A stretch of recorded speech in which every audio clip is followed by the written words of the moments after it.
Қайырлы күн оқушылар, бүгінгі біздің өтетін тақырыбымыз көп жақты бұрыш, геометриялық дене туралы түсінік, көп жақ ұғымы, көп жақтардың жазықтық мен қималары. Геометриялық дене дегеніміз не? Геометриялық дене дегеніміз кеңістікте белгілі бір орын алатын көлем бар фигура. Мысалға, мына жерде бізде кеңістікте куб орналасқан. Куб кеңістікте биіктігі, ені және ұзындығы бойынша белгілі бір орын алып, кеңістікте орын алып отыр. Көп жақ. Көп жақ дегеніміз бұл бізде беті шектеулі, санды жазық көп бұрыштан құралған геометриялық дене. Көп жақтың әрбір көп бұрышты беті оның жағы деп аталады. Жақтардың орта қабырғалары қырлары, ал қырлардың қиылысу нүктелері төбелері. Енді бізде мына жерде ДСАБ деп аталатын көп жақ берілген, осының жақтарын тауып алайық.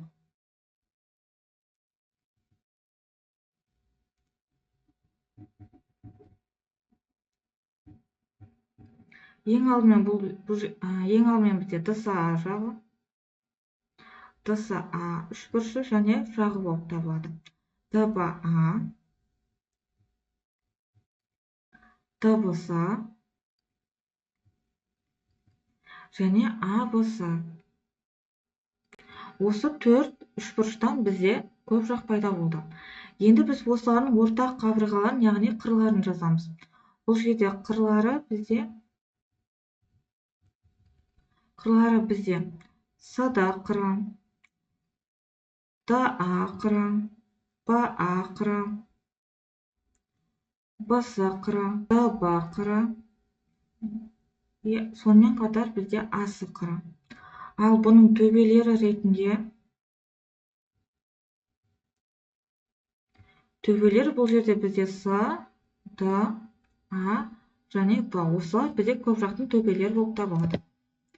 Көп жақтың жазықтық пен қимасы. Көп жақтың жазықтық пен қимасы қиюшы жазықтық пен көп жақтың ортақ бөлігінен пайда болған көпбұрыш. БСД және А1, Б1, С1, Д1 деп аталатын. Мына жерде бізде суретте берілген параллелограммен жазықтық қиылысқан. Осы параллелограмның бізде Е, К, П, Н және М нүктелермен қиылысқан жазықтықтан бізде жаңа Е, К, М, П, Н, М деп аталатын көпбұрыш пайда болып тұр. Енді осы тақырып бойынша есеп шығарсақ. Бірінші есеп кубтың қыры А, кубтың табан жазықтығы мен куб диагоналының арасындағы көлбеулік бұрышты табыңыз.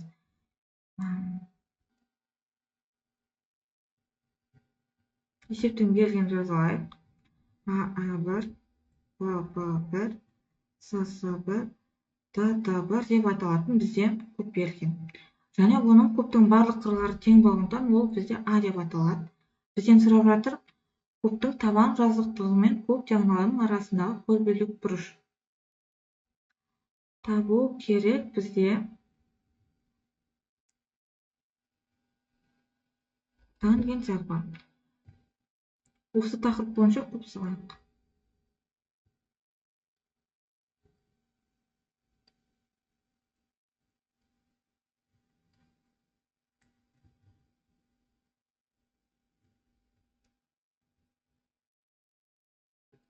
Бізден сұрап жатыр кубтың табан жазықтығымен қиылысу нүктесін. А1, Б1, С1, Д1.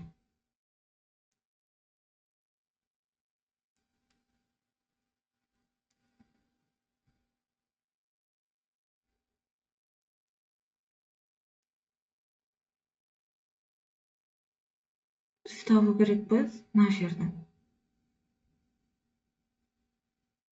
Мына жерде бізде шаршының диагоналы бізде әрқашан А түбірасты 2. Мына жерде тұрған диагонал бұл мынаның проекциясы болғандықтан тангенс фиді, тангенс алфаны табу үшін мен А бөлінген А түбірасты 2 аламын. Сол кезде А мен А қысылады, менде 1 бөлінген түбірасты 2. Бұл жерде бізде тангенс алфа берілген. Енді маған осының көлбеулік бұрышын тап деген алфа тең болады А тангенс бөлінген 1 түбірасты 2. Не болмаса алфа тең болады А тангенс түбірасты 2 бөлінген 2. келесі есеп. кубтың қыры 8 см, кубтың табанына параллель жазықтық қияды. Қима табанынан 3 см қашықтықта орналасқан қиманың ауданын табыңыз. Берілгені АА1, ББ1, СС1, ТТ1 деп аталатын куб қима табан қашықтығынан дейді. Ең алдымен біз кубты салайық, сол бойынша қиманың ауданын табамыз. Және есептің шартына мән берсек, бізде бұл параллель қиылысқан. Яғни біздің қимамыз ешқандай бұның диагоналымен немесе басқа нәрмен перпендикуляр жасап қиылыспайды.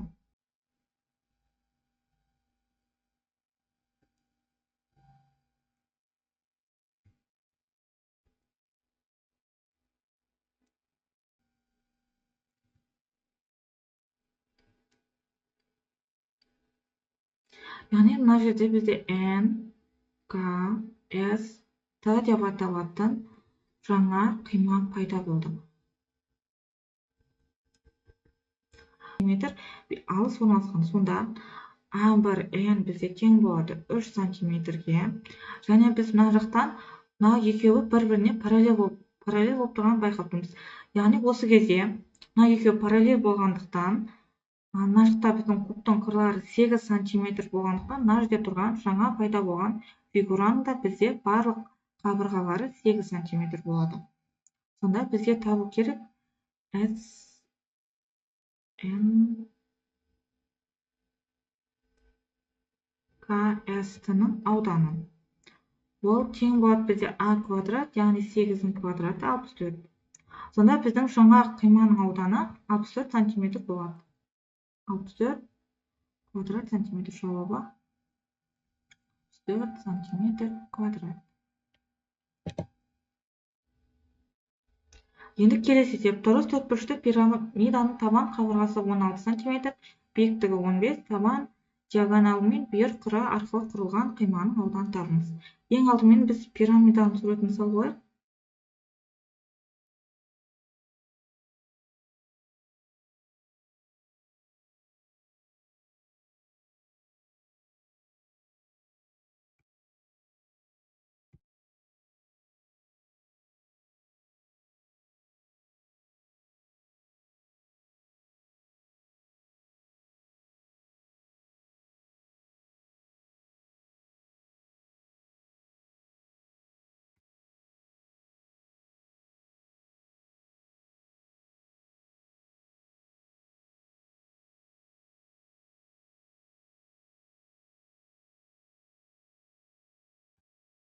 Бізде дұрыс төртбұрышты пирамида берілген S, A, B, S, T деп аталатын.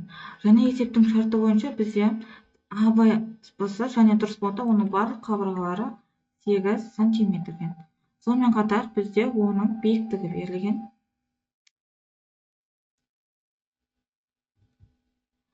SH ол бізде 15 см-ге тең. Енді есептің берілгенін жазайық. Берілгені SAD пирамидасы AB тең болады 8, ал SH тең болады 15. Бізден сұрап жатыр, табан диагоналы мен бүйір қыры арқылы құрылған қиманың ауданын табыңыз. Сонда бізде табу керек, бізден сұрап жатыр жаңа үшбұрышын, яғни біздің қимамыз болады.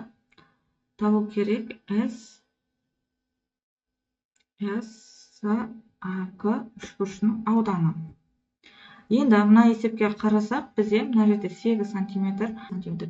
Ең алдымен мен асын табайын. Асы мына жерде бізде дұрыс төртбұрыш болғандықтан, яғни төртбұрышты пирамида болғандықтан, асы ол бізде 16, түбірасты 2 болады. Шашының диагоналының формуласы бойынша. Енді бізде биіктік берілген, белгілі қабырғаны тауып алдық. Біз қиманың ауданын табу үшін үшбұрыштың қабырғасына түсірілген биіктіктің формуласын ажыратамыз, яғни AH бөлінген 2. Сонда S тең болады 2-ден 1 көбейтілген 16 түбір асты 2 көбейтілген 15. Мына жерде тұрған 2 мен 8 сұрады, 8 түбір асты 2. Сонда 8 түбір асты 2-ні көбейтсе, менде 120 түбір асты 2. Яғни есептің жауабы бойынша бізде мына жауабы 120 түбір асты 2-ге тең. Сонымен сабақ аяқталды. Назарларыңызға рахмет.